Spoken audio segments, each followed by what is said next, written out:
Hi, everyone.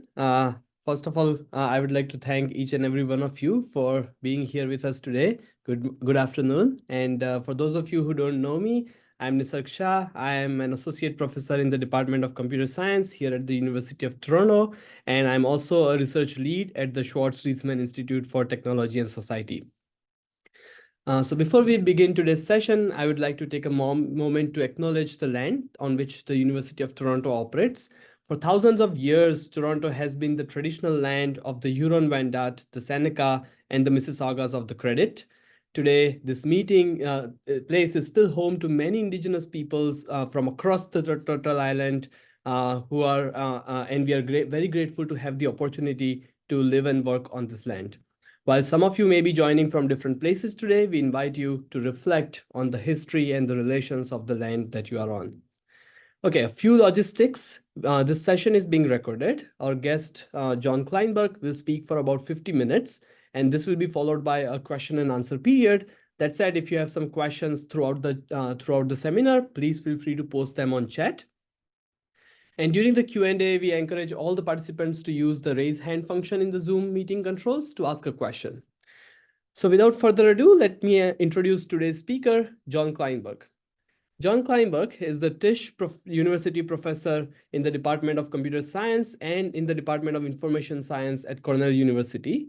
His research focuses on the interaction of algorithms and networks, the roles they play in the large-scale social and information systems, and their broader societal implications.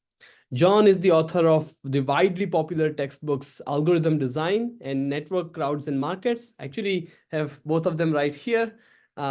And he's a member of the US National Academies of Sciences and Engineering, and also serves on the US National AI Advisory Committee. He has received a variety of awards: MacArthur, Packard, Simon, Sloan, Vannevar Bush, research fellowships, as well as other awards such as Nevanlina Prize, the Alan Newell Award, and the ACM Prize in Computing. And this, by the way, doesn't even exhaust the list of all the awards that Jon has received, for which the list is very long. So without further ado, Jon, the floor is all yours. Okay, thanks very much. Yeah, thanks very much for the invitation to speak in the series. I think it's a wonderful, really, to have these kind of interdisciplinary activities that bring people together with different perspectives, because it certainly is very clear, I think, to all of us that these issues in computing have reached, far beyond their technological underpinnings and are really going to require the perspectives of a lot of different disciplines. So let me get to what I'm planning to focus on today, and hopefully everyone can see this. So I'm going to talk about in the constellation of hard questions to think about in this space of digital technology, the online world, and its broader societal implications. I think one that a broad category of questions really has been the ways in which algorithms make decisions about people, the way in which they evaluate people. And I want to sort of start with some broader framing of that, and then sort of funnel my way down to the particular large domain in which my co-authors, Senthil Mullainathan, Manish Raghavan, and I were thinking about algorithms making decisions about people in this particular context, which was on large social media platforms. Let me actually start with large social media platforms. We all sort of know the experience of having algorithms make decisions about us and for us on these platforms, right? So this is a screenshot from a Netflix help page that talks a little bit about what goes into their recommendations, and how, based on the history of what you've watched, it might predict the number of stars that you're going to assign to a particular movie. And you can think about the sort of schematic there is that there's some stylized representation that it has of you, right? Some simplified set of features. It doesn't really reflect your true full set of tastes or your full set of interests. But based on those features, it gets passed through some algorithmic model that makes a prediction, right, with high low probability that you're going to like this movie, right? A similar thing obviously happens in, say, social media feed, right? Like as you're scrolling through the feed, it's looking at past history of the things that you've clicked through on, even just the things that you spent more time on in the viewport of your phone. And it's actually dynamically ordering things to show you next. So again, an algorithm taking a feature representation of you and trying to do something based on that. Now, one of the big developments in the last 10 to 12 years really has been the way in which people have embraced the idea that if this is effective in the online world, right, if we're able to make these predictions about people, we should think about what this might mean in the offline world, because there are lots of situations in the offline world where people, enter some stylized representation of themselves into some form or some, online website. And, a decision maker, be it human or algorithmic, makes decisions about them, right? I mean, in some sense, your resume, when you apply for a job, looks like this. You have some complicated set of work and life experiences. It gets reduced to this tabular form in this resume. And then, either a human hiring committee or maybe a human hiring committee with some algorithmic assistance is triaging and filtering these resumes. They're evaluating them with some objective function in mind. Actually, it's, of course, hard to say exactly what the objective function is. And we'll come back to the challenge of figuring out, like, what actually is being optimized for in any of these platforms, right? What was being optimized for by Netflix or by Instagram, or in this case, by a hiring committee, or for that matter, by, say, people doing college applications, right? The college application process looks similar. This is the portal to Cornell's college application, where at some point, this tabular representation of you is going to be evaluated by either a group of humans assisted by algorithms, and so forth, right? And that's kind of the pipeline that we see in a lot of these domains, right? That, basically algorithms that take individuals, map to features, and they make predictions on them, right? They act on something, they act on the predictions they make. And there are broad categories here. I'm going to mainly be focused in this work on the second category, but just to sort of, talk about this, this two hemispheres of work that have really been going on. One is what people might call high stakes applications, right? Where this is migrated to the offline world to do things like on the previous two slides to, for example, assist with hiring decisions, or in some cases even make part of the hiring decision, to assist with education admissions. And of course, a long history of doing this in credit, for example, to predict whether someone will repay a loan.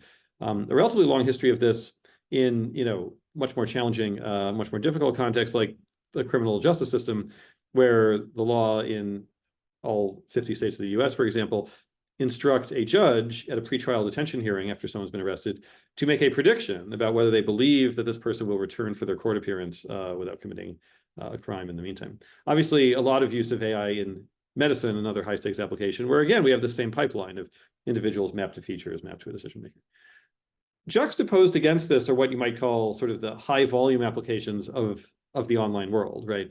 The kinds of things I showed on the first two slides, whether you'll engage with specific piece of content, right? Whether a platform should recommend a news article, whether to recommend a movie or a video to you.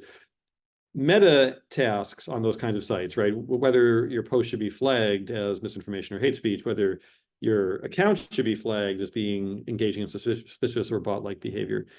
There's a sort of distinction, right? This first block of things are often called high stakes, which really means, I guess, individually high stakes, right?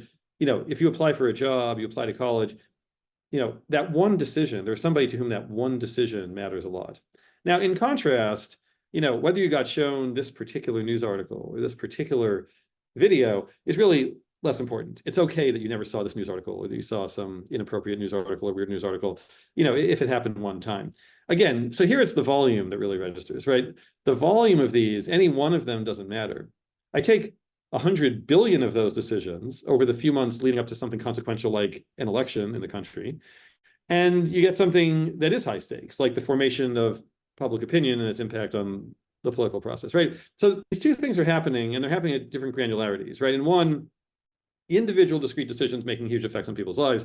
In the other, just a sort of blizzard of billions of small decisions that add up to something consequential. And it's this second branch of the tree that I want to sort of have be the focus here today, these high volume online applications, because in a way, as work began sort of accelerating over the past 8-9 years on this first category of things, the use of algorithms in employment and education and the healthcare system and these other domains, there was a sort of mystery surrounding, like, what is going on with the decisions being, how do we think about the impact of decisions being made on social media platforms? Obviously, a huge amount of work goes into those decisions, but how do we think about the effect it has on the end user, on the sort of the societal or the behavioral consequences of those things? Okay, so if I want to think about that, and this is sort of where my co-authors Senthil, Manish, and I began. you sort of want to actually go back to what is the effect of media, right? This is really a broader question. What is the effect of media on people, right? And that's not a question that began with social media. It's not a question that began with the internet. It reaches back a long way. Some of the most influential work in that space was really done in the middle of the 20th century by sort of giants in the sort of sociology of mass communication, people like Elihu Katz and Paul Lazarsfeld, who in the middle of the 20th century were studying, much as we are today, the effect of disruptive technological change on the political process. Now, in their case, the disruptive technological change was things like radio and television, not the internet. But it's interesting to really look at the similarities in how they, in how they thought about these things and how we might think about them now. And, like one of the sort of, canonical, lines from one of their books on this is that, when they looked at things like radio and even further back to print media, that those things had potentially negligible effects on the actual vote decisions. When people were asked what had contributed to their decision, their answer was other people. In other words, even in, the 1950s, the point was already being made that, essentially all media is social media, okay? And I often think about this because, it's easy to sort of forget how much media really is inherently social, like whatever form it takes. And occasionally I see things and I screenshot them just to kind of like remind myself how effortlessly our brains map the social terrain of the media that we're consuming. Like we do it without even thinking about it, right? Like we see a headline like this from a blog that I somehow accidentally ended up on in spring of 2016 called thepeoplesview.net, which I've never seen before or since. And this was during the, the contentious 2016 US presidential primary season, in which the question was who was going to be nominated as the Democratic nominee for the Democratic Party in the US. And at the time, Rolling Stone magazine, a widely read magazine in the US, endorsed Hillary Clinton. And Matt Taibbi, a writer who has sometimes written for Rolling Stone, was unhappy with this endorsement. And apparently there was a millennial who had a sort of brilliant response to Matt Taibbi's unhappiness with this endorsement, which thepeoplesview.net is going to tell us about. And so, we read this brilliant response from a millennial to Matt Taibbi's displeasure. And what you forget is like how quickly you mapped out the whole cast of characters. Like this one sentence has at least 5 distinct entities in it, all bundled into this one short little sentence, right? Because this is not a story about Hillary Clinton or even about Rolling Stone's endorsement of Hillary Clinton.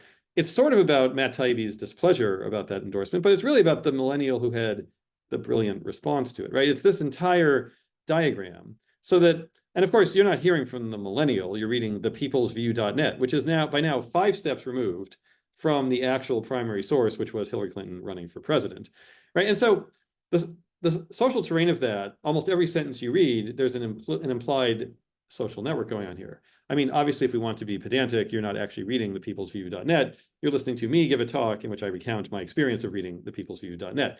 And so we, like all media is social media. But then we come back to a question that we have to figure out. If all media is social media, then when we talk about modern social media, what actually is distinctive about it? Like what distinguishes it? And I think the argument we would make is that what's distinctive is actually that it is algorithmic media, right? That what you're seeing is computationally mediated in real time by algorithms that are engaged in a feedback loop based on your behavior, right? Because no matter how engaged the editing of a print newspaper was, or the programming of a TV news station is, it simply can't react, historically. It never was able to react in anything near real time to what people are doing, right? It never had the hyper-personalization. It never had the real-time feedback loops that we get now with modern social media, right? I'm not telling you anything you don't know, but it's useful to reflect on just how many orders of magnitude faster the feedback is now than it would have been with even the most sort of active TV or radio programming.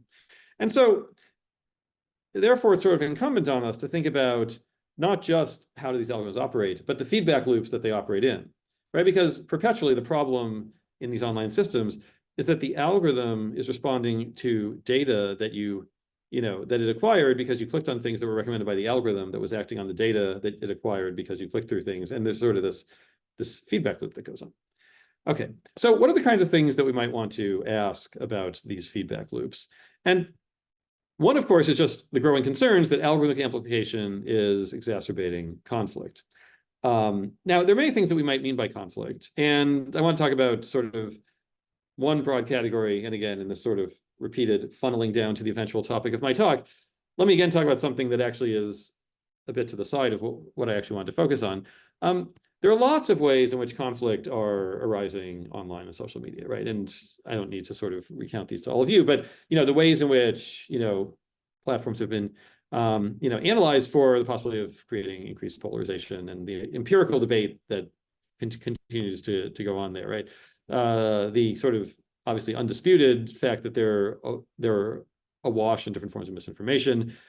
The, again, empirically challenging and partially contested question about are recommendation pathways leading to radicalization, and then of course the potential for these sites to actually be the recipient of targeted interventions, right? We actually need to think about computer security concerns, right? We need to almost think about social media partly through the lens of security and think about how adversaries might target it. Okay, and all of these, and these are questions that I've definitely been found very interesting over many years. But actually, I want to talk about a different thing, which will be the actual focus of what I'm going to talk about here, which is social media does not just create conflicts between people.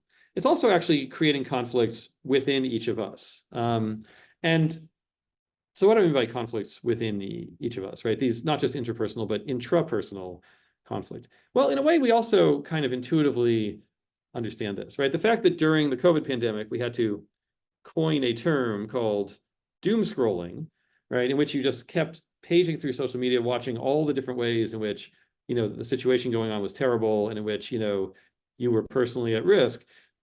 This notion of doom scrolling somehow meant that part of you couldn't stop reading this terrible news, and part of you wanted to sort of put the phone away, not look at this, and sort of not have to deal with the stress that that comes from that, right? The fact that people joke online about being professional internet quitters, right? That they will help you, quit social media, which you are concerned you're spending less time on, and the fact that you can get like completely ingenuous questions asked completely earnestly. How do I spend less time on YouTube? When the answer at one level feels like it should be obvious how to spend less time on YouTube, suggests that these are actually really difficult questions, right? That this is not as easy as it looks. And so this too has been an area that's now had a growing amount of work around it, right? The way in which people spend time on these platforms that they later regret, right? The way in which people go onto a platform intending to do one thing and end up doing something else that was sort of not what they wanted, and that actually does not necessarily make them happy.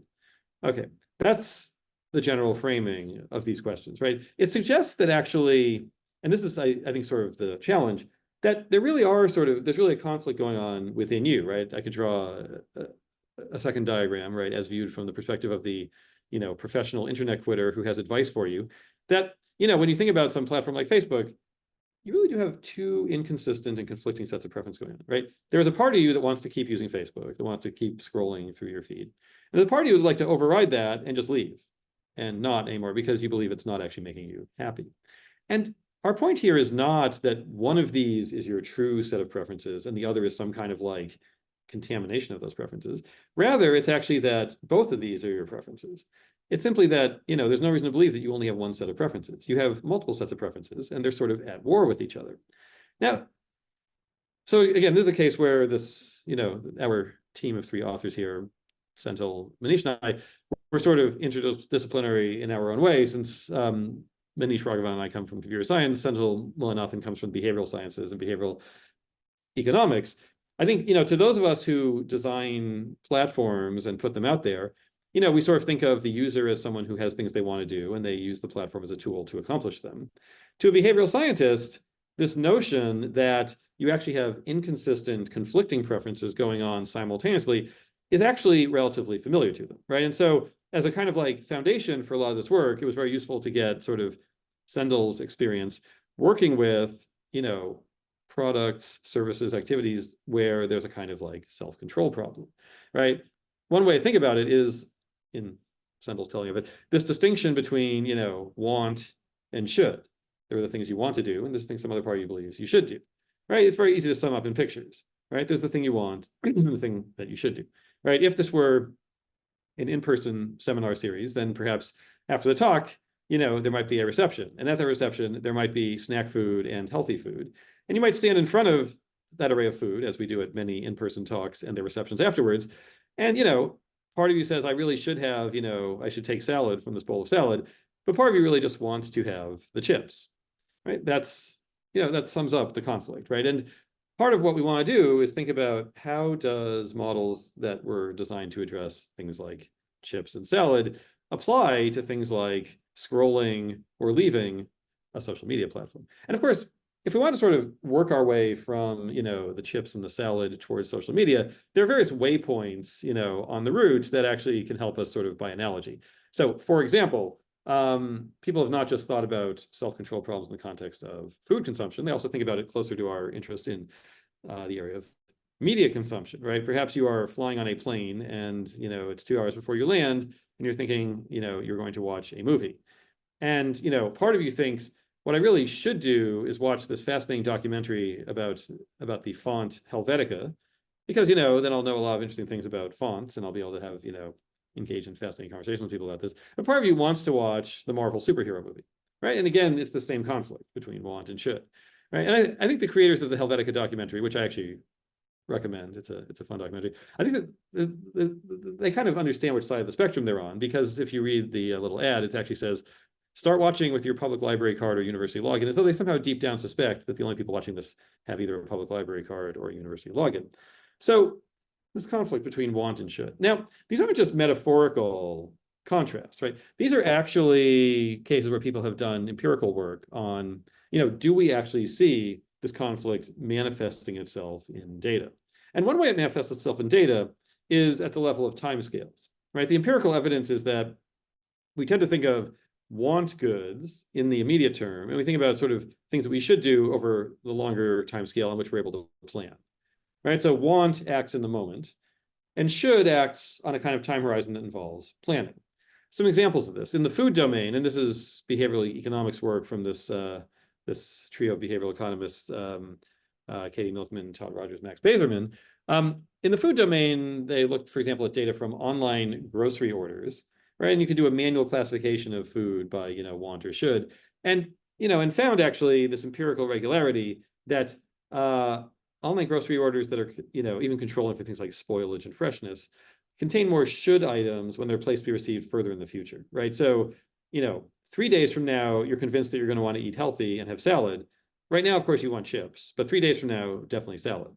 Similarly, in the world of media consumption, right before Netflix was a streaming company, if we go back 15 years ago, 2009, Netflix was a mail order DVD company. Some of you are old enough to remember this. Some of you may not be. And so you would actually go online and you would ask for DVDs and they would arrive in the actual postal system and you would play them. And they looked at, now that was a kind of a should activity, right? Because a mail order version of Netflix and a streaming version of Netflix is almost like a made to order behavioral experiment. Because, again, three days from now, you're convinced you're going to want to watch the educational documentary. Right now, of course, you want to stream the superhero movie, but later, definitely the documentary. And so they actually looked at these kind of inversions that happened as the time scale changed. And actually, this was an experiment that Netflix unintentionally ran on itself, because it was unavoidable that, by 2009, 2010, the way to scale Netflix is not going to be to just send even more and more DVDs through the mail. It's going to have to actually stream these movies over the internet. And in some sense, the whole nature of preferences on the site changed. All the data they had collected, all of the behavioral, the data-driven insights they had about preferences, all shifted dramatically when they moved to a streaming world. And it was interesting because 2009 was also, 2008, 2009 was the period of the Netflix prize competition, in which they challenged the machine learning community, with anonymized data to improve Netflix recommendations.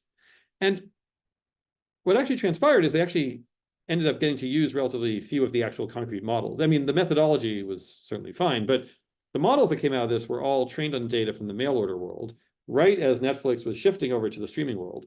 And just preferences behave differently in the streaming world. It's a shorter time scale.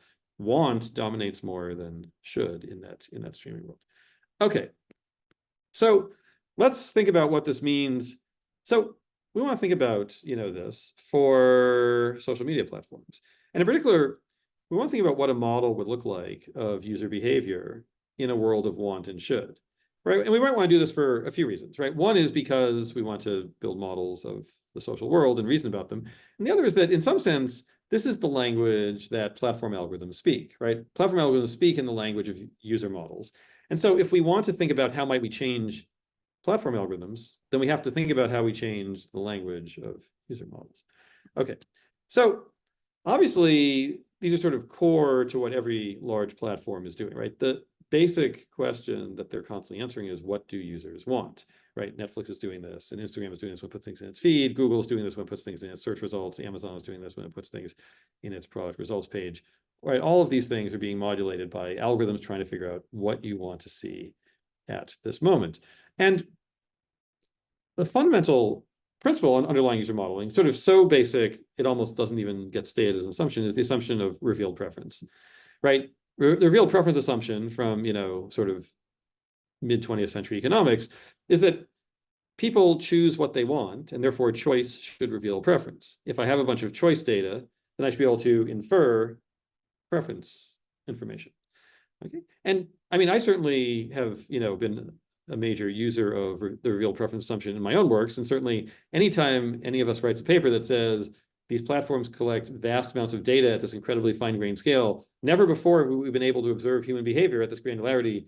Think of the things we can learn about the social world and the behavioral world from this. All of that is correct. But there's an interpretation problem that we need to deal with, which is what we're seeing is choices. We are not actually seeing the mental state. And so we face an inversion problem of inverting a hidden mental state from behavioral data, right? And the story about want and should, sort of makes clear what, why that's hard, right? How do we invert preferences from choice when users have internal conflicts, right? And this story that my co-author Senthil likes to talk about is, you're at a party and there's a bowl of chips and you're standing next to the bowl of chips, mindlessly eating, and you finish the entire bowl of chips. And the host comes by and sees the empty bowl of chips. Now we're at this kind of fork in the road. Right, part of you, would like, is hoping the host refills the bowl and brings it back out. And part of you would like the host to bring the bowl of chips back to the kitchen and not bring it out again, right? That's enough chips. We're done with chips for the evening, right? Right. But the problem is with the revealed preference assumption, if a platform working on the revealed preference assumption refills the bowl of chips every single time, it just looks at what you choose and it just gives you more of it, right? The platform algorithm is the smart pantry that every time you finish a giant bag of potato chips just restocks the pantry with more, right? Because that's what it's built to do. But it doesn't obviously have to be that way, right? And so the question we're asking is, what would it look like to have, platform algorithms that do something different? And to what extent can we see the beginnings of those design decisions in decisions that platforms are currently making or could be making? Right? Like, where is that starting to take root? Where does it need, much more work? And how would a model of all of this kind of help us think about it? So obviously, part of the problem with platforms is, a platform is not, just a bowl of chips. It's not just a bowl of salad. It's not even a grocery store. It's more like a grocery store with a billion products, where new products are being continuously bioengineered in real time, and where the shelves reconfigure every time you touch them to kind of move the stuff that you seem to want closer to you, right? So it's a much more challenging problem than that. And it's not all good or all bad, right? Like, a giant video site, hosts, low quality content that you spend way too much time on. It also hosts educational videos that people actually learn from, that people actually use to teach themselves entire curricula if they have the self-discipline to go through that. It contains videos with life-saving advice that people can point to as, my life was saved because I watched this video when I had the following symptoms. It has incredibly valuable, high-quality content, that is very much the things we should be watching, particularly in certain moments. And also is very, I think we would all agree, low-quality content that is just, we want in the moment, but it's not necessarily beneficial for us. And so it's not about saying what is on platforms is bad, what is on platforms is good. It's really about saying, like, how do we solve this problem of characterizing the content and knowing what to do in which situation? Okay. And so with that in mind, I want to talk about, and I should say also, when I say platform, I'll come back to this question that obviously, who is doing these designs is an interesting question. So platforms, obviously, there's one extra feature in addition to all the inconsistent preferences, which is the profit motive that platforms have, right? That they want to keep you on the site. Now, even there, it's more complicated, right? Platforms, objective function certainly includes you still being a satisfied user 6 months from now and 12 months from now, not just you clicking on the very next thing that's in front of you. But clearly, the platform's interest and your interests are misaligned, and that adds to the complexity of this. But these problems would be hard even if the thing we're talking about is a browser plugin or some proxy that you built to help yourself, right? Imagine you were trying to build something that would act as a personalized filter that you yourself write that keeps you from spending time that you end up regretting. Even there, where all the interests are perfectly aligned, you would face these same profound problems because the browser plugin that you yourself wrote is only seeing your clicks. And what does it do with those? Okay, with that in mind, let's think about what a model would look like. Okay, so we're going to start folding in some more math content here. So in the work that we've done on this, we have a variety of models that get increasingly complicated. Obviously, the decisions people make on social media, they're dynamic, they're branching, you move around in a network of linked content. Let's start with everything being said as simply as possible, because it's sort of the basic model that you might choose, and also because it's one that we can kind of walk through in real time. We can do the calculations in real time and sort of talk through it, okay? All right, so first of all, let's imagine the user is just consuming a linear content feed, right? So like an Instagram feed, a Twitter timeline, a YouTube playlist, TikTok, right? It's just one-dimensional. And so the real decision they're facing in our problem is just a binary decision, like at any moment, do I continue on to the next item or do I stop? Okay, the user has inconsistent preferences. They are in conflict with each other. And so let's call these two sets of preferences system 1 and system 2. Now, system 1 and system 2 are almost like these sort of like metaphorical characters who sort of show up in lots of parables that behavioral economists tell, right? System 1 is the kind of impulsive, quick decision maker. System 2 is the slower, reflective decision maker that engages in long-range planning. They get used for lots of models of things. Sometimes it's about problem solving, right? The intuitive problem solving versus the analytical problem solving. Here, we mean it in a particular sense, right? So we don't mean all of the connotations that come with system 1 and system 2. We really mean it as a model of preferences, right? That system 1 acts in the moment. It just wants to eat the next chip. And system 2 is capable of planning. Like, what are you going to be satisfied with or regretful about in retrospect? All right, so you're consuming this feed, items t equals 0, 1, 2, and so forth. System 1 is impulsive. It acts first. And here's how system 1 derives utility. So item t has a utility u sub t for system 1, and it's drawn from some distribution u. Right, so each item comes along and has a numerical value. That value can be positive, like this is a thing that system 1 wants, or it can be negative, it doesn't want it. Because system 1 doesn't really plan, actually all that really matters for our analysis is the next item have positive value or negative value. And so let's say that the value is positive with some probability p. P will be a key parameter of our model. And if it's positive, then system 1's engaged. It continues on to item t plus 1. If the utility is non-positive, then system 1 temporarily loses interest and it hands control over to the slower acting system 2, which suddenly finds itself in control. Okay. Now, what does system 2 do? Well, system 2 uses long-range planning. So it thinks about item t. Now, first of all, item t also has utility for system 2. So item t has utility not u sub t, but v sub t, which is drawn from some distribution v and has a mean v bar. Now, for some items, ut and vt might be, sort of, aligned. This is a video that's both good for you and also really engaging. But sometimes they might be misaligned. This video is engaging, but not really a good use of your time. But system 2 also thinks ahead to the unknown utilities of future items. Okay, so it knows the distribution of future items. It knows they're going to be drawn from V independently, but it doesn't know what those numbers actually are. And it has to decide, do I want to leave the site now? Now, if it leaves the site, it gets some outside option, we'll call it W, which is basically the sort of value per time step that system 2 will derive from leaving the site and, getting on with the rest of your life, right? So that's W. And so at the moment, the net utility from item t is vt minus w, right? The value you get here minus the value you get if you left. And in general, if I sort of predict ahead to the next time steps, the value you're going to get is like, v bar minus w in expectation. Okay, so that's another parameter. This v bar versus w is another sort of parameter, right? The ratio or the difference is another thing that we're going to be interested in. Now, finally, we need one more thing here, which is, if these were the only two parameters we had, right, the probability that system 1 is engaged in control, the expected value you get from the next item for system 2. And again, we're going to sort of think about this story narrated from system 2's point of view, right? Because system 2 is the one that engages in planning. And so at any given moment, it's trying to figure out what should I do when it's in control. If this was the whole story for system 2, we don't really have a model in which system 2 would ever leave the site, because either v bar is less than w, and it's just not worth being here at all, because in expectation, it's just less good than being up. Or if V bar is bigger than W, in which case, in expectation, every next step has a positive expected value.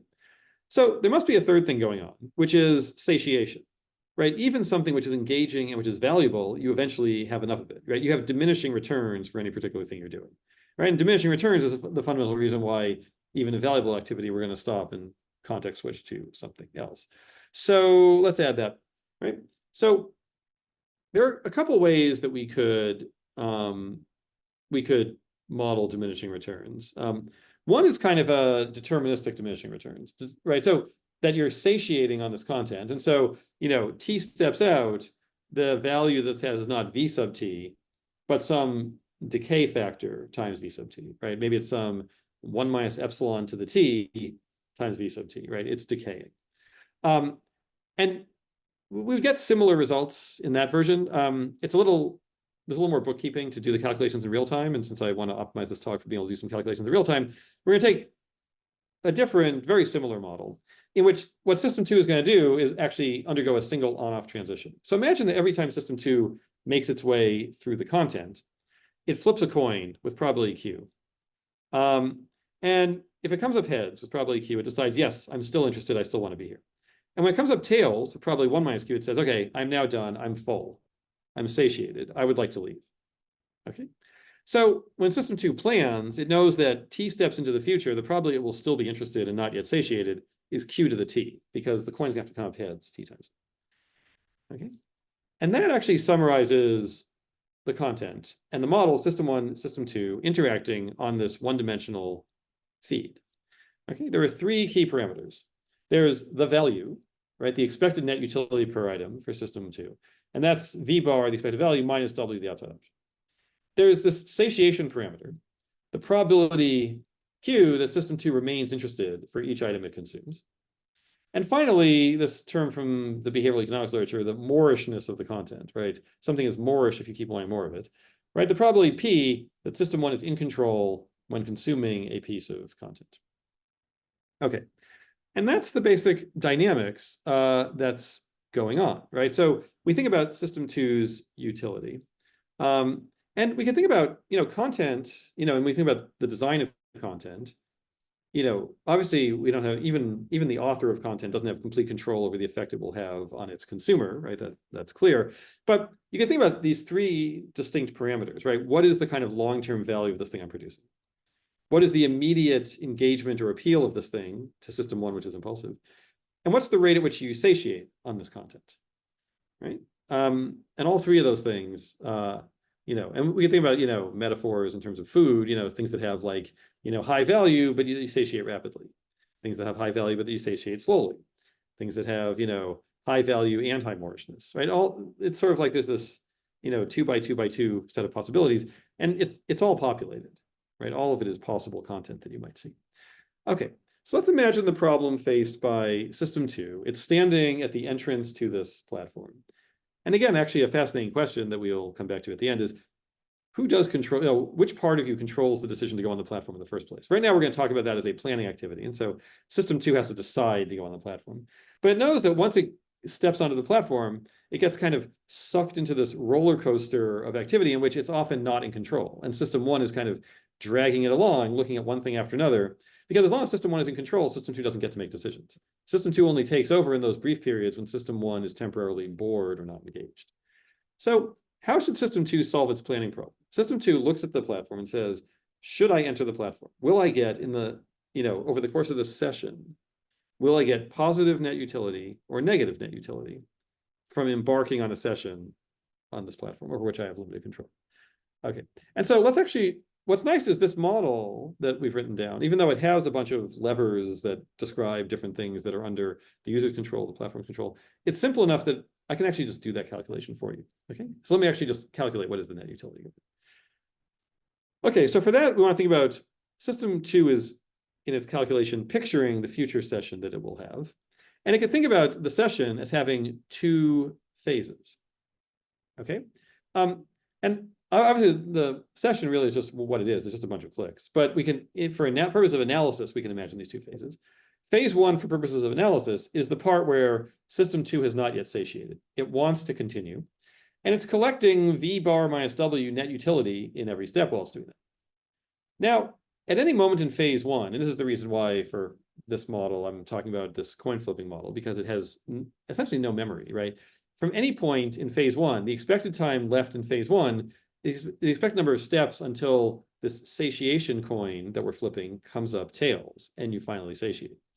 Now, the coin comes up tails at probably 1 minus q, so we're waiting for an event of 1 minus q, and the expected time to wait for it is 1 over 1 minus q. Okay, so phase one, you're harvesting V bar minus W utility in every step, and its expected length is 1 over 1 minus q, so the expected utility in phase one is V bar minus W over 1 minus q. Now, phase one ends. System two has satiated. It would like to leave. Does it get to leave right away? No, because it could be that system two is now in control, and system two is going to keep going as long as it wants to keep going, because it's impulsive and it doesn't plan. So in phase two, system two moves along. Now, since system one drags system two along, system two is getting no value because it's satiated. So it's collecting minus W net utility per step because it's losing its outside option and getting no value from the side. But it's going to stay there as long as system one is interested. How long is that? Well, system one is interested every step with probability p. And so we're waiting for an event of probability 1 minus p. The expected length now is p over 1 minus p. This extra factor of p just comes from the fact that it could be that system one is bored immediately and you don't actually have to spend any steps at all. So the length could be 0. Okay, so let's collect all these terms.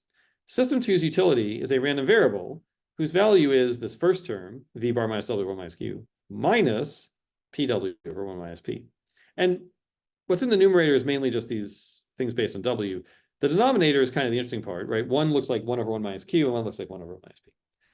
And of course, system two is only going to go on the platform if it's going to get non-negative utility and expectation. So this will never be negative, or system two would never go there in the first place, right? It would just decide, I don't go there because when I go there, right? And like the max thing with 0 is basically saying the 0 means it doesn't go there because it knows when it goes there, it just wastes too much time and it's a net loss. Okay. All right. Now here's the challenge I want to get to, right? Let's look at the data being collected by a platform, a proxy, a browser plugin that you wrote yourself to help you not waste time. Any of these things are collecting just clicks on the session. So at the simplest level, what you're really collecting is not the utility S, but the session length, T, right? And the session length is just the length of phase one plus the length of phase two, which is 1 over 1 minus Q plus P over 1 minus P. Right? Now, know what's going on. This has a mixed sign. This has the same sign. So the situation we get into, if we compare these, right? These are sort of the two equations of motion that govern behavior on this platform, right? The utility and the length, the session length, right? And the session length we often sort of refer to, when we think about social media, as the engagement, right? When you look at engagement metrics, they often take forms that are literally this simple. Last month, the average, time on site for a user was, 8.4 minutes. And this month, it's 9.6 minutes. It's gone up by 1.2 minutes. That's good news. Engagement metrics have increased, right? That's just time on site, right? It's not a measure of what is going on in the user's sort of mental state, the utility that they're getting from this. And so what is the relation between engagement and utility? That's like the sort of, we now finally get to, in the level of this modeling language, the core question: how does engagement relate to utility? And the answer is, the first term in each looks like constant over 1 minus Q. They're kind of the same. But the second term looks like constant over 1 minus P with different signs, right? And that the different signs is the wedge that opens up between engagement, the time we spend on social media, and utility, the value we derive from social media. So in particular, let's imagine P equals 0. If P equals 0, then, there is no second term, right? And so utility grows monotonically with engagement. And that kind of sums up the traditional argument for engagement metrics, right? In a world where you don't think about inconsistent preferences, you don't imagine that there's a system one and a system two, there's just system two, which plans, then engagement is in fact a good proxy for utility. If the user is deriving utility at a fixed rate, right, they're only here because they're deriving positive utility at a fixed rate, well, let them spend more time and they'll derive more utility. But if P might come over a large range, then engagement is not a good proxy, because long sessions could be a sign that the first term is large, but it could be a sign the second term is large. And in one case, you're gaining utility. In the other case, you're losing utility. And if P is large enough, the user might decide not to visit the platform at all because they know their utility would be negative. So with that in mind, let me move on to sort of the last set of questions here, which is, how should we think about the design, the production of content, the curation of content, the recommendation of content in a world that looks like this, right? And so, right, a platform must decide what kind of content to recommend. And in that sense, it's sort of selecting, it's operating, it's building content in what you might call PQV space, right? The Moorishness, the satiation, and the value. But the problem is it can only measure engagement and not utility. And the question is, if the platform optimizes for engagement, what is the effect on utility? Now, not every piece of content can be created. So imagine there's some kind of some sort of feasible region in the space that you're sampling from. And I want to get next into sort of what that looks like, okay? Now, again, this is where we come back to, we've so far just been talking about the user and what happens to them on this.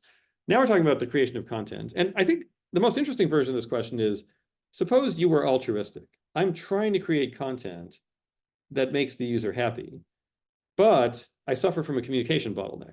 I don't really know the user's utility. I only know their engagement. And let's talk about how that's going to work. And then obviously, there are other hard questions, like maybe the person making the content doesn't have interests which are aligned with the users. But we want to sort of illustrate how hard the problem is, even if those interests are aligned, even if those problems are not coming to the fore. Okay, so what do I mean by a feasible region? So let's just work through some examples, right? We're trying to create content to increase user utility, but all we can see is engagement. What might happen? So, the simplest example of a content manifold, is going to be parameterized by some hidden variable that's like a coordinate system for the content. So imagine the kind of content I can create is parameterized by a single parameter called X. And depending how I set X, right? So X is like a dial which I can turn on the content. I can make it more like this or more like that. And as a function of X, let's say P is always 0. We live in a world without behavioral sort of inconsistency. There is no system 1. The satiation goes up as I increase X, and the value goes up as I increase X. Okay, and this was sort of my sort of dream scenario in which, look, as I raise X, I make the content better, I make you want more of it. Engagement and utility just both go up. The first term goes up, the second term is 0. Okay, so that's kind of a little too easy. Let's take a second example, which is sort of extreme in the other way. Here's a second basic example of a content manifold, right? A region over which I create things. Now I again have this dial. I'm not quite sure what it does. I turn the dial. I'm like, I wonder what this does. The content changes. The user behavior changes. It turns out this dial is entirely controlling the Moorishness, right? As I increase X, just Moorishness goes up, right? System 1 is more and more engaged, but the fundamental value of the content to system 2 just stays the same. It's just flat. Okay. What's going to happen? Well, here's a sort of schematic curve, just plotting our two simple functions of what happens as P increases, right? So in blue, we have the utility, and in orange, we have the time on the site. And as P goes up, we kind of saw from the equations what happens. Engagement goes up. People spend more and more time. Utility just goes down, right? You're basically burning off utility as you increase engagement because there's some fixed value system 2 is getting, and then there's this long epilogue in which they're there longer than they want because system 1 just doesn't want to leave, right? Okay. Now, it just goes, this goes up, that goes down. You get to an interesting discontinuity though, right? There's a moment we could work out what the value is where everything falls off a cliff. The user, from your point of view, you're turning the dial, the user's more and more engaged. Every time they come back, they spend more and more time on the site. And then one day they don't come back at all. They're gone, right? And why was that? Because you kept increasing engagement until the utility dropped below 0. And now this is the moment when the user acting on, with system 2 acting on their behalf, looks at the planning question of, do I want to go to the site today, and say, no, I don't go to that site anymore. I just waste time, and it's just not useful. I end up wasting too much time. It's not valuable to me, and they're gone, right? And so it's interesting that in this model, you have this phenomenon which sort of feels like a very human thing, but it sort of comes out immediately from even a model this simple, that you can get this dynamic where users are sort of more and more engaged. And at the moment, they seem kind of like maximally engaged. They suddenly go away. They just quit completely. Okay. Right. And so the problem is now, of course, the problem is now a platform that's trying to sort of, selfishly maximize time on site has an incentive to sort of push this all the way to the edge of the cliff if it can find it, thereby in the process burning away most of the utility that you might have gotten from the site. Right. There is value in the site, but it increasingly gets burned away as engagement gets maximized. Now, of course, in reality, and we're far from reality here with a model this simple, but if we think about even in this simple model, we're going to have something in between, right? It's not typically that content is all good or all bad, but the things that make it more engaging also up to a point make it more valuable. So what do I mean up to a point? Here's one final example, just to kind of work through it. Imagine, again, I have this dial. I'm turning the dial. I'm changing the content. And it actually does two things. It makes it more engaging in system one. It's more Moorish. It also makes it more valuable. It's just better content. Both are happening. So I turn the dial, and the question is, what is the right value of X here? So what's interesting is, as X increases, at first, the effect on system one is really pretty minimal, and the value is going up linearly. And so that's actually the dominant effect. And so over some range of X, increasing X is actually a win-win for the platform and the user. More engagement, more time on site, and more value for the user. But we hit some internal maximum on the utility. And as we keep dialing up X, the utility starts now coming back down to earth. The engagement just keeps going up. And again, we end up going up all the way to this cliff, after which the user doesn't want to come back at all. Right? And so this really kind of summarizes the broader point that it's not the question of, is engagement a good signal or a bad signal if we're trying to maximize user utility. The point is actually that we should be thinking about over what parts of the content space is engagement a good signal, and over what parts of the content space is engagement not a good signal for utility, right? Both can happen, and they can actually happen kind of continuously as we transition in this parameter.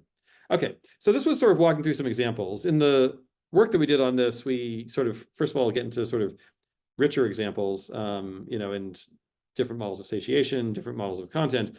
I'll mention that, like, one way to generalize this is to say, I could recreate these examples I have here by just saying, like, I could construct mixtures of content, right? If I have like K different genres of content, K different sources of content, I can think about, what's under my control is these K mixing weights, right?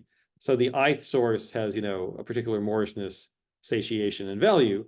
And now I just have to figure out, like, in the feed, how much do I mix in of each ingredient?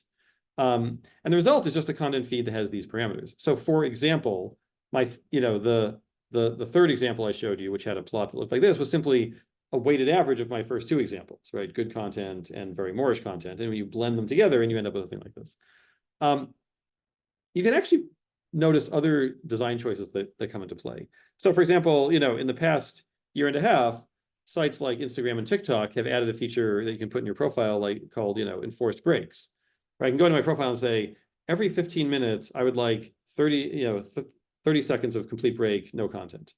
Now, in a site that's trying to get you to click, on what possible basis would they want to, like, put in boring emptiness in the middle? It's because, they've begun to understand that people are shying away from these sites because they know that they waste too much time on them.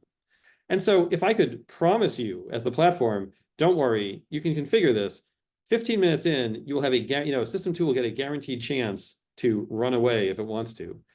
That could actually change the decision whether you're willing to go on the site, because in 15 minutes, the break's gonna come and you're just gonna know you're gonna leave them.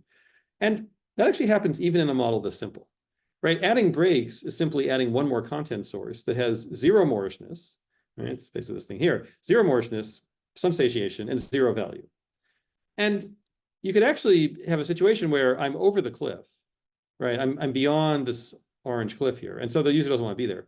But if I mix in some zero value, zero Moorishness content, I'm basically pulling myself back to the left. Now I'm on the inside of the cliff, and now the user does want to show. Okay, so it sort of explains in a very simple, even at the level of this mathematical model, the sense in which adding content of zero value can actually cause someone to want to come back to a site that they had otherwise left as being too time wasting. There's some other general theorems that we can prove here. So again, just using the two sort of governing equations and think about an arbitrary feasible region of content. Imagine that you're trying to design content, and there are like these two objective functions I have, right? So omega is some piece of content in this feasible region with, Moorishness, satiation, and value. I can say, like, G sub S of omega is the expected utility, G sub T is the expected engagement. And I can think about the point that maximizes utility and the point that maximizes engagement. And then we could ask, like, what are the conditions on this feasible region, this content manifold, under which the engagement maximizer produces strictly higher engagement, but strictly lower utility than the utility maximizer. And one general theorem you can prove is that when that happens, one of two things must be the case. And it was interesting that sort of mechanically this came out, because one of the two is the one we had been thinking about, and the other was actually a different thing that's also relevant to platform design and not the one we were thinking about. So if the engagement maximizer lowers utility, strictly lowers utility, it either must be the case that the engagement maximizer has greater Moorishness, right? So it's leveraging the additional appeal to system one. Or it's the case that the engagement maximizer has a longer satiation horizon, right? You satiate more slowly, but it has lower value per item. So what's this one, right? This is different. This has nothing to do with system one. It's a different reason why the engagement maximizer might be lowering utility.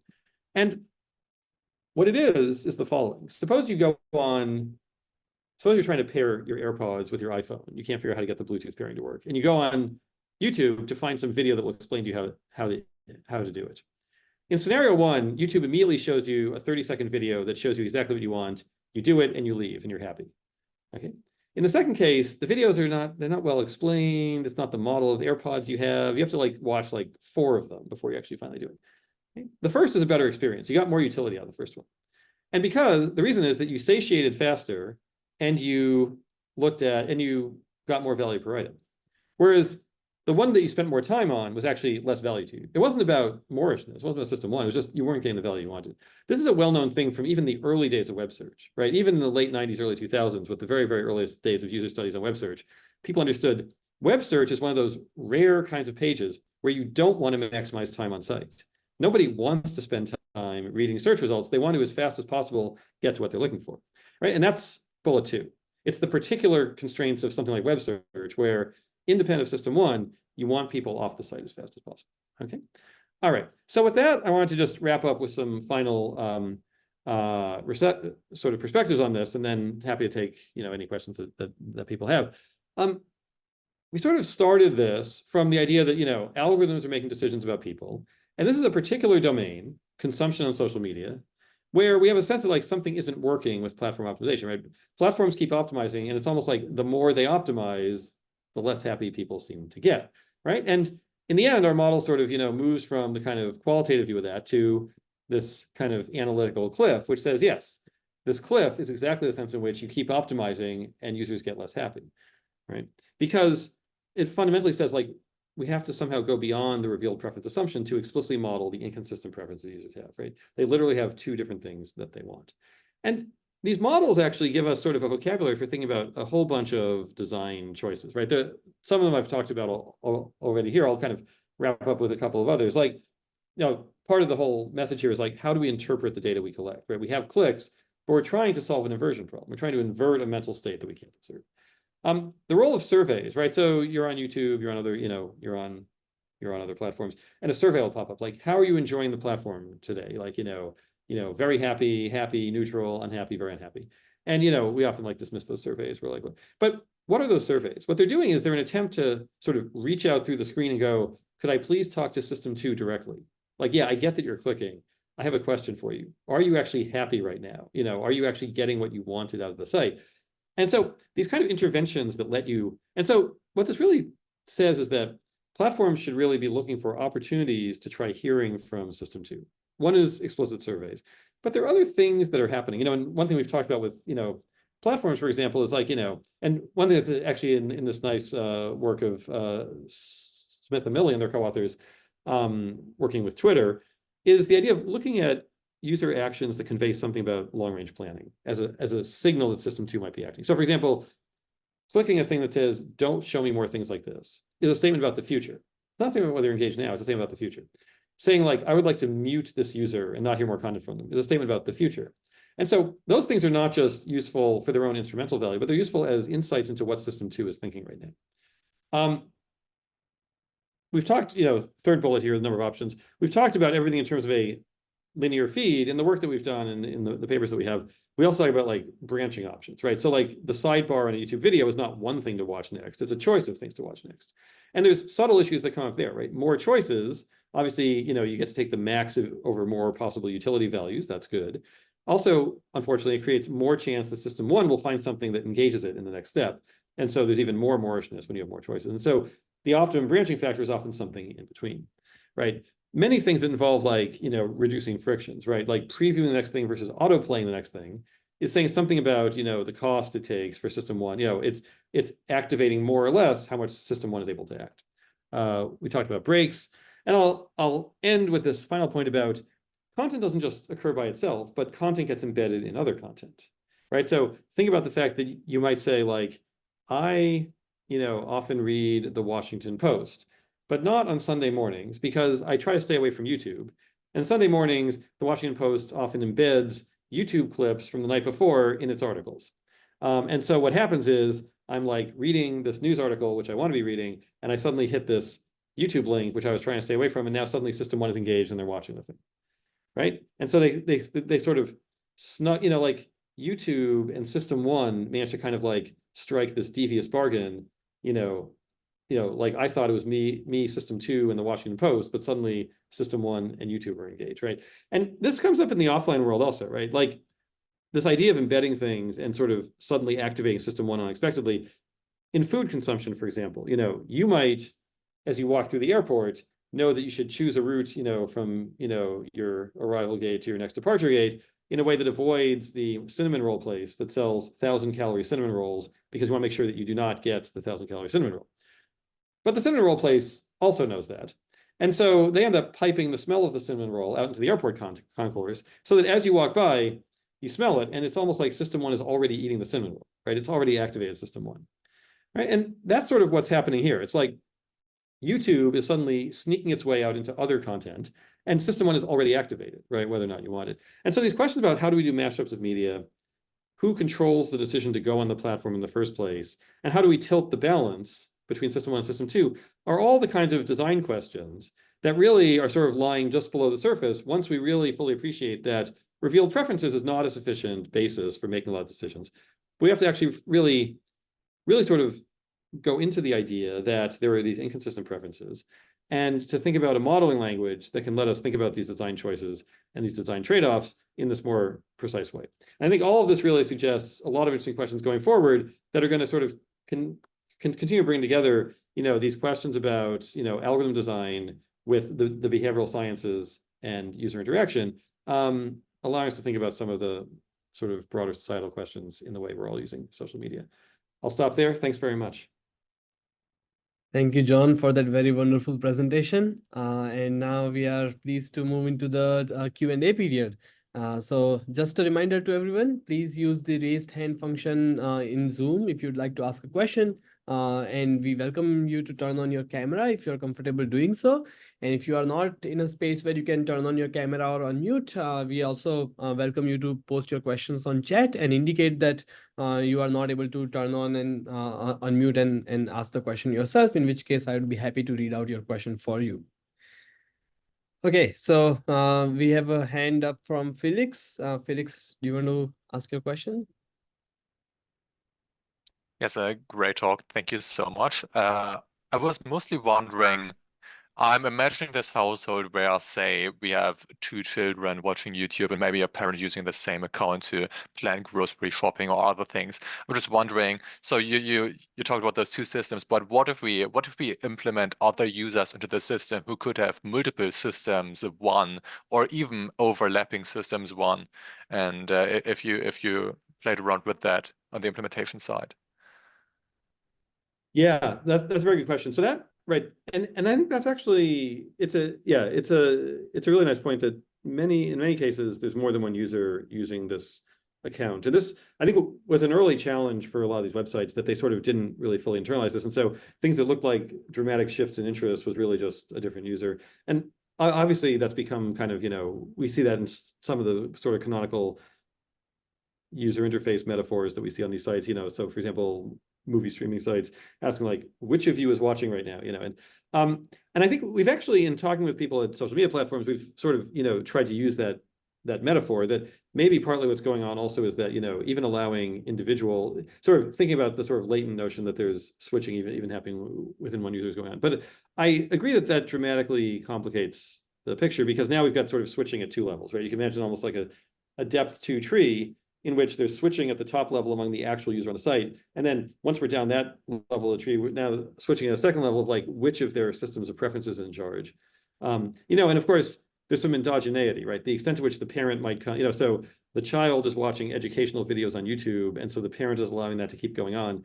Now they notice the child has switched to watching like cartoons, and they come and they now like put some time limit on how much more time they have left. And so you sort of watch what's going on, and you might infer that, okay, well, it's only one user watching. and I'm watching system 1, system 2, but system 1, system 2 are getting some help from a third party, right? And so that, I think it's also, there's a broader question here of like the conflict in different goals that people have, for example, across the activities that they do, right? So like the other, I think the other thing implicit in your question, which is a very nice point, is that, being on the site and what we do on it is like one thing that we do. And so in our model, we abstract this as there's a quote outside option. But of course, really thinking about that outside option is some other thing that you might switch to. And there's another thing that like the sort of the HCI design community has thought about in the following sense. Like you can imagine that like, I'm a parent, with say young children, and I'm like trying to sort of, spend enough time with children. I'm trying to like, stay healthy. And so I have a fitness app, and the fitness app keeps like saying, you haven't met your fitness goal today. You need 20 more minutes of like, vigorous walking. But I also have like a sort of time management app that's like, you haven't spent enough time with your like, reading to your children today. And so you get in the situation where like the fitness app's making you feel bad because the fitness app is under the illusion that the only thing you have going on in your life is like being fit, and everything else is just you wasting your time. But it's not you wasting your time, it's you doing something else that's valuable. And so there's a kind of like fumbled handoff going on here where different apps are sort of like in this sort of singular view of the world, as opposed to like there's a sort of ecosystem of activities, many of them valuable. And I think trying to figure out how to balance that is something that is still sort of largely an open question of like how to really elicit that from users and communicate it to users. Thanks. We have a couple of more hands up. There's Mohammed. Do you want to unmute and ask your question? Yeah, sure.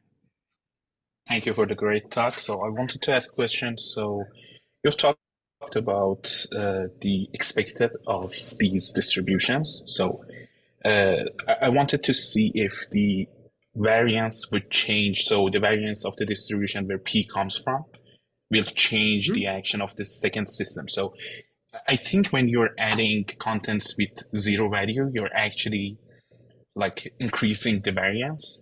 But what if we do that in a smooth way of changing the variance a little bit? Yeah. So that's it's a very nice question. What happens? Yeah, I'm just so right. I think like in a model where the agent is literally only concerned about expected utility, then you could say, well, then the variance maybe doesn't play. If I keep the expectation the same, I change the variance, then expected utility doesn't change. But what that points to, of course, is that more sophisticated models of utility might not just care about the expected value. So in many ways, I might have risk aversion. Like I'm afraid, like the risk that I spend way too long is sort of much more salient to me than the risk that I end up being there too little. Right. So I could have some kind of like, so my utility for time might be different. I might care about the quantile, the order statistics. Like I want to make sure that there's at most a 20% chance that I spend more than half an hour on this site.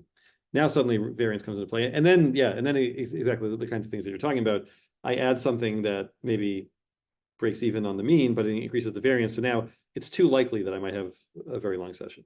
Or I add something which reduces the variance, right? The mean doesn't change, but now I've brought the chance that I have a very long session into some acceptable range.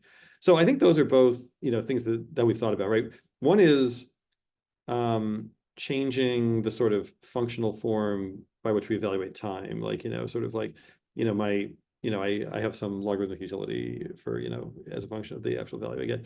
And the other is like, thinking about quantiles or things like this, in which case the variance comes more directly into play. So yeah, all these are very, very natural extensions to a model like this. Thank you, Mohammed, and thank you, John. There is another hand up from Surush.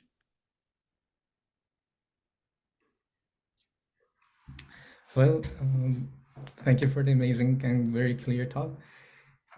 So my question, I think, is a little open-ended. So with the presence of these large language models, let's say, we have the flexibility of generating very complex kind of responses instead of just recommending videos and all. And with such a flexible model, what type of optimization should we think of? Should we care about correctly modeling correctly modeling the utility of the user? I mean, taking into account that it's Sunday and I don't like to watch political news and want to watch, I don't know, only fun news, and then what kind of things should we consider here. It's not necessarily engagement, I think.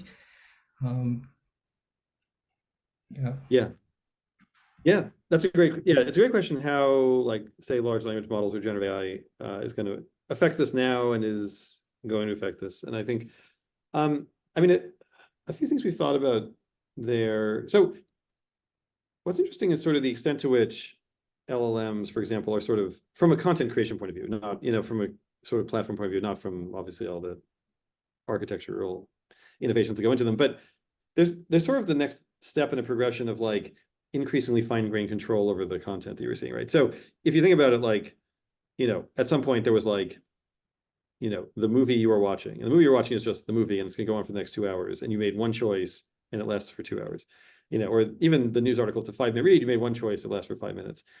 I'm scrolling through a feed. That feed was created by users, but like, if I think about this as like a sort of pot that I get to stir, the chunks I'm stirring are much, much smaller. I get to kind of reorder these little posts. You're going to consume each post in like a few seconds.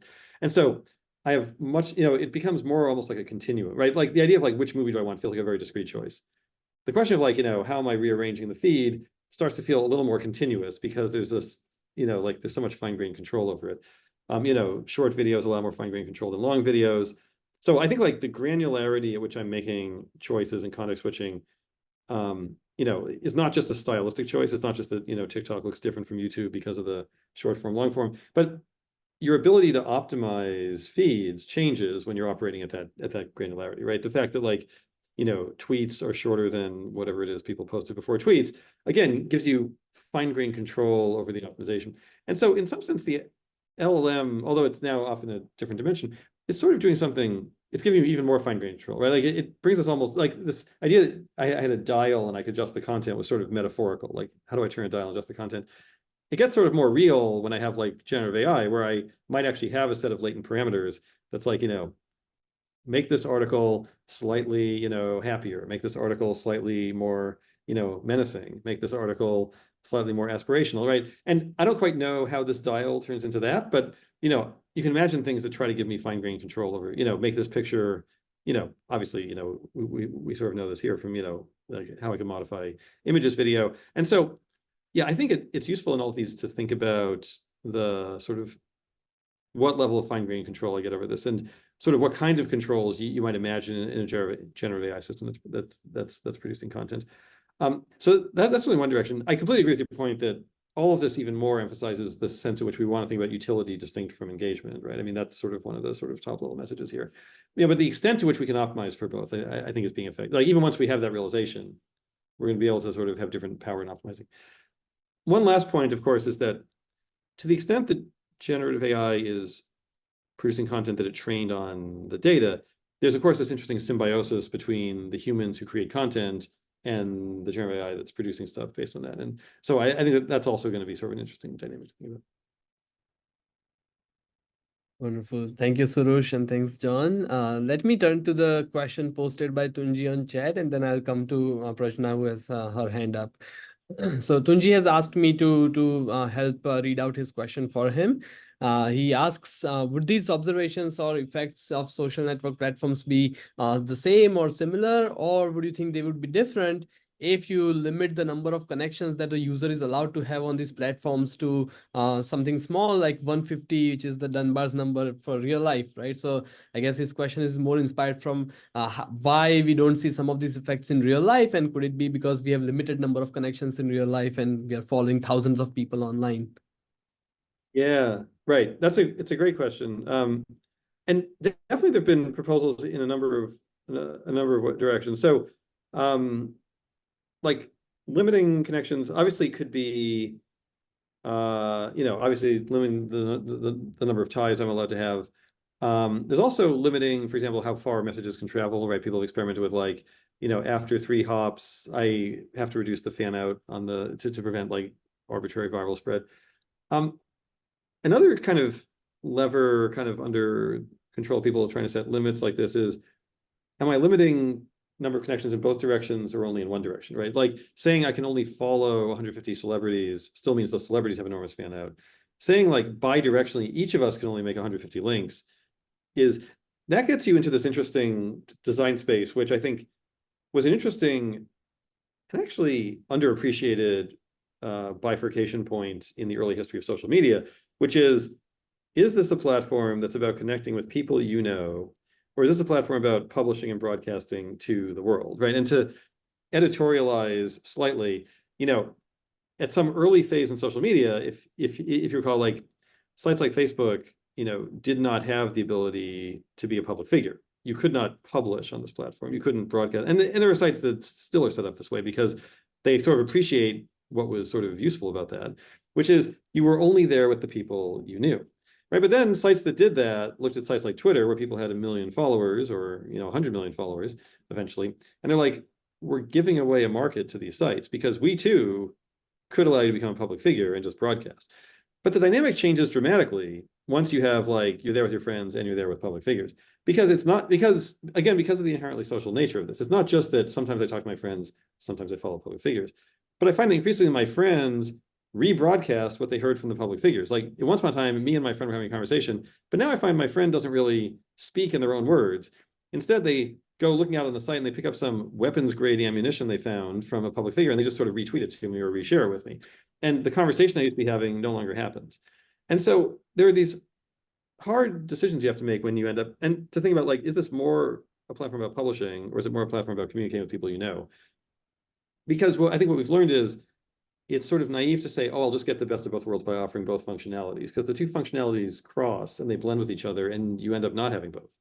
So yeah, I think these are really, really interesting design questions where I think, you know, I think platforms have gone down certain roads that, you know, ended up with things that they didn't expect. And I think we're sort of more sophisticated now about the consequences of these things. And it's very much a dimension of the design space we should be thinking about.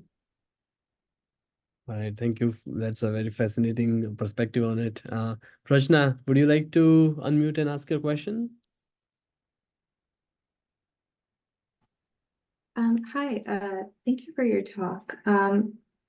So my question is coming from more of a non-technical perspective, but I was scanning a New York Times article and something they mentioned was the social media networks might sometimes not be designed for a particular, say, age group. And I'm wondering, under this new model, where do age restrictions fit in? And if they fit in, and do they get blurred, or does it sort of, do they disappear if we're just considering wants versus shoulds, if my question makes sense? Yeah, totally. Yeah, I think it would be interesting to ask. So I think that there are some places where sort of age restrictions may come in that sort of fit with the model as is, some places where you would want to extend the model. I mean, part of, I think, the issue, of course, that's going on is we're sort of imagining this kind of monolithic notion of, like, content. It's heterogeneous in the sense that it has different values. It's heterogeneous in the sense that we're mixing different sources. But ultimately, we're talking about a user kind of going through their feed and getting value or not getting value out of this. I mean, I think part of what's going on with age restrictions is that there's, you know, let's say at least 3 distinct things going on. One is a certain kind of content that is just going to have maybe net positive value for people above a certain age and net negative value for people below a certain age. And then we would have to be asking, like, for this user, is this content valuable for them or not? And so in a way, if you think about it, like, the entire model I was talking about here almost imagines like one user, and the notion of value is all tailored to that one user. Platforms face a layer of problems that was actually almost, you know, hidden in this talk, which is when I say this content has this value, I mean, it has this value to you, but it has some other value to someone else. And so I think one way to think about age restrictions and other things is, like, it has positive value to this person and very negative value to this person. Now, if the platform perfectly knew the value to each person, maybe it could, you know, separate that out, but it doesn't perfectly know that. And so it can make, you know, wrong choices, right? This content has positive expected value, but it has definitely very negative value to these people. And so I could think about, like, requiring that you enter your age, for example, as saying, there are certain features I need to know about you that I'm not good enough at inferring. This is the platform speaking. And so I need to ask you your age, because the consequences of being wrong about your age are sometimes so dramatic that I just want to know that as a fact, so that I know certain kinds of content. Whereas trying to infer it through machine learning means I'm gonna get it wrong in certain cases where I don't necessarily want to get it wrong. So I think sort of age restrictions and other kinds of things are part of the sort of layer of question that sort of sits above the model I'm talking about, that the value of this content depends on the user it's being shown to. And whether it's being correctly targeted to one user or another also depends on how much the platform can infer about this. I guess a separate dimension, of course, is like the whole issue of like system one, system two. Sometimes we think about, we want to limit the screen time for, children. That may less be about the content they're watching. Maybe I want to limit screen time on a site for, my child in a context where the site is completely safe content, but just too much of it is just going to be too much. And there it's almost that we imagine that, children might have a different system one, system two balance than adults, right? Adults might be able to be better at creating strategies for sort of enforcing self-control in a way that young children may not have learned a corresponding set of strategies. And so I think that's also happening here, that we actually could see a different balancing point between system one, system two as a function of age. And then we might see some of those issues. Thanks, John. And thanks, Prajna. There are a couple of other questions, but I would like to selfishly introduce a question of my own, and then I'll get to the other questions, I promise. So I was sometimes when we think of these revealed choices, we think of measuring choices in very limited ways, such as whether the user scrolled onto the next item or not. But there are a lot of other choices that the user is making that we sometimes measure, sometimes we don't measure. So for example, when I personally visit Twitter versus Facebook, where I have a higher prior for getting value out of Twitter, a lower prior for getting that out of Facebook, I find myself kind of very slowly and carefully scrolling over Twitter, whereas with Facebook, as soon as I open Facebook, I just kind of start scrolling and without even looking at some of the initial content, without even assessing whether that content was useful or not, because I just have this prior that it's going to be very, very useless content. So I mean, I wonder if you think that there are kind of greater set of choices that we could measure, and from that we could still infer the user's intentions, looking at kind of, for example, eye tracking and whatnot. Yeah, it's a great point, and I think you're seeing platforms starting to do some of this. So, like looking at actually the time that this thing spends in the viewport on your phone, for example, or on your browser, on your laptop. So looking at scrolling speed, as in your example, looking at other very fine-grained metrics, sort of the time it takes you to act on a recommendation pops up, you act on it immediately, you take a while to act on it. All of those are measurable and are being measured. And the question is, how do we make use of them? There's actually a sort of another paper that my co-author Senthil has worked on. This is with Georg Davenport and Amanda Agin and Jens Ludwig, and Senthil looking at, in fact, how people scroll through their Facebook news feeds and sort of the dwell time on, on looking at in-group versus out-group bias, where you'll get people where, people from sort of, groups closer to them, they, spend sort of more, they scroll slower, groups further away, they scroll faster. And these are things that quite possibly are sort of happening subconsciously, because you can do experiments where you say, now let me actually make like friend recommendations. And we see that people are, now I actually have to like think. It's asking me to actually, and people where I'm equally likely to accept a friend recommendation, often I scroll differently because that's happening at some more system one level. So I can engage with people equally when system two is doing it, like thinking about, do I want to make a link to this person? And differentially when system one is doing it. And so they sort of think about this as a way that sort of biases manifest themselves on sort of fast time scales that might be less apparent on slow time scales. So yeah, I think all of these are really, I think other, like looking for sort of novel ways of measuring things. Like one thing that we talked about with some social media platforms was like the role of like exogenous interruptions is an interesting thing. Like imagine I'm trying to figure out, do you still want to be here, or are you like just mindlessly scrolling at this point? One thing that might tell me that is the app crashes. It just has a bug, it crashes. Now there's two possibilities. You either restart the app and keep scrolling, or you just leave, right? And so now for any one of us, the app crashes rarely, hopefully, so that's a once every, 3 weeks event. But if you have 1 billion users, apps are crashing all the time. So that actually becomes like an instrumental variable where you're constantly seeing people getting random interruptions and seeing how they react to it. So trying to sort of take advantage of those sort of exogenous shocks in the world is also, I think, a very interesting thing that we can try doing. So yeah, there's so many different ways of inferring preference. And yeah, I mean, obviously, like, and obviously compared to a bunch of the, really sophisticated ways in which you model choice in your own work, right? These are some very, very simple choice architectures. And I think putting in richer notions of how to sort of choice how to design choice and how to elicit preferences, I think is very much a sort of core question that's going on here. So yeah, I think that there's a lot of interesting potential crossover in techniques for choice and preference. Yeah, I completely agree. So Mary Beth Baker has posted on chat. She can't come on video. Mary, would you want to just unmute and ask your question, or would you like me to read out your question? Okay, I'm going to assume that I can read out the question. So yeah, so they work in web optimization within a large governmental organization and are often kind of on the lookout for these kind of insights that you just said with the should versus want, and kind of help turn these insights into practical recommendations. So they are asking if you have any advice given your work across the different disciplines, and whether you would prefer, whether you would like to collaborate with communications and design practitioners to help them support these kind of endeavors.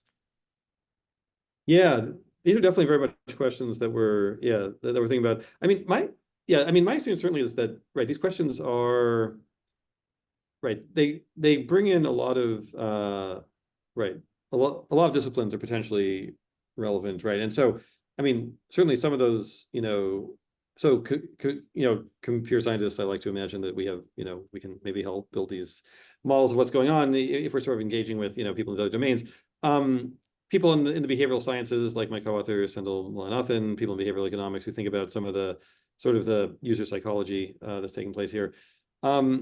As you mentioned in your question, HCI design is a key component of this. So, people who work in communication, people who work in computer mediated communication, the social psychology of user design, user interface technologies.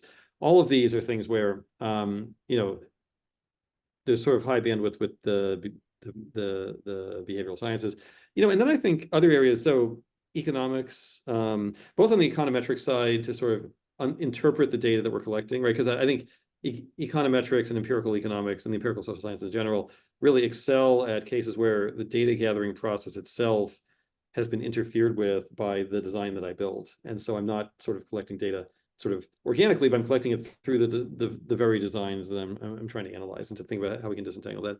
Economics on the side of just platform incentives, because obviously it's very hard to talk about this without thinking about things like platform incentives. And then obviously, on the sort of law policy side, we've been engaging with people on the legal side of this, because ultimately some of this informs questions about, what should we regulate in these domains? What can we regulate in those domains, right? One of the hard things here is that for a lot of these platforms, the primary product is speech. And one of the things about, legal systems, in the US and Canada and many other countries is speech is one of the things that is particularly hard to regulate, right? It's much, much easier to regulate, medications or food or, consumer goods. But, the whole point is that speech goes largely unregulated. And so how do we think about kind of, obviously speech is not 100% unregulated, people can issue threats using speech. People can engage in fraudulent advertising using speech. Those things aren't protected. People engage in defamation. But, comparatively, it's sort of a hard thing. So I think, between the kind of like computer science, the behavioral science, behavioral economics, HCI design, the kind of econometric and statistical analysis of data, the law and policy work, those are all, groups that we've been talking about. I have definitely been talking quite a bit with HCI designers. As it happens at Cornell, our Department of Computer Science and our Department of Information Science are sort of very closely linked. We're in the same building. We have some cross appointments. And our Information Science Department has a lot of people who really think a lot about the social psychology of computer mediated communication. So people like Sue Fussell, Phoebe Sangers, Steve Jackson, more on the qualitative ethnographic side. And a lot of other, really, really excellent user interface designers. And so I think that's definitely a very important thing to maintain high bandwidth. Yeah, perfect. Thank you so much, John.